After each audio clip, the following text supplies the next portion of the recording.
33 second.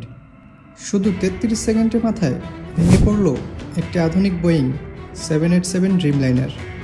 পাইলটের ভুল নাকি মারাত্মক প্রযুক্তিগত ব্যর্থতা? আজ জানাবো এয়ার ইন্ডিয়া ক্র্যাশের আসল গোপন সত্য। তাহলে চলুন শুরু করা যাক। 12 জুন 2025 দুপুর 1:38 এয়ার ইন্ডিয়া ফ্লাইট AI-171 উড্ডয়ন করে আহমেদাবাদ হতে লন্ডনের উদ্দেশ্যে। প্রধান ক্যাপ্টেন সুমিত সাবারওয়াল 8000+ ঘন্টার অভিজ্ঞ পাইলট। সব ঠিকঠাকই চলছিল, কিন্তু উড্ডয়নের মাত্র 33 সেকেন্ডের মাথায় mayday we are losing thrust. Plane সর্বোচ্চ 225 ফুট উচ্চতায় উঠতেই দুটো ইঞ্জিনই বন্ধ হয়ে যায়। র্যাড স্বয়ংক্রিয়ভাবে ডিপ্লয় করে, যা সাধারণত ঘটে শুধু তখনই যখন একসাথে সব পাওয়ার সিস্টেম ব্যর্থ হয়। প্রশ্ন জাগে, দুটো ইঞ্জিন একসাথে ব্যর্থ হলো কেন? এটা কি fuel contamination, control system failure, না কোনো হিউম্যান এরর? কেউ বলে হয়তো পাইলট ফ্লপস ভুল কনফিগার করেছিলেন।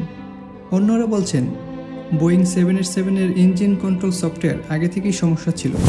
বিগত 2 বছরে ড্রিমলাইনার সিরিজে দেখা গেছে আনইউজুয়াল ইঞ্জিনস বিহেভিয়ার।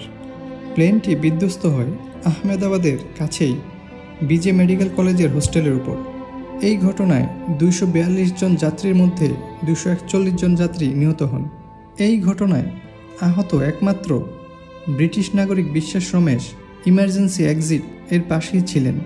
ভিডিওতে দেখা যায় তিনি আতঙ্কে হাঁটছেন ফোন হাতে নিয়ে।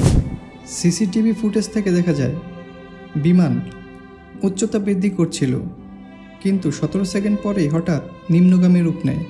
ল্যান্ডিং গিয়ার খোলা থেকে যায় এবং 33 সেকেন্ডেই আছড়ে পড়ে বিজে মেডিকেল কলেজের হোস্টেলের উপর।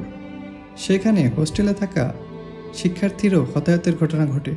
ব্ল্যাক বক্স উদ্ধার করা হয়েছে এবং তদন্ত চলছে। খুব শীঘ্রই এর রিপোর্ট জমা দেওয়া হবে। এটা কি শুধু প্রযুক্তির বিপর্যয়, নাকি আরও বড় কিছু লুকিয়ে আছে যা আমরা জানতে পারিনি এখনও? কমেন্টে লিখুন, আপনি কি মনে করেন পাইলটের ভুল না সিস্টেমের ব্যর্থতা? সাবস্ক্রাইব করুন এমন আরও রহস্যময় এবং সত্যভিত্তিক ভিডিওর জন্য। আজ এই পর্যন্তই। খুব শীঘ্রই আমরা আসছি নতুন কোনো ভিডিও নিয়ে। ততদিন পর্যন্ত ভালো থাকবেন। আল্লাহ হাফেজ।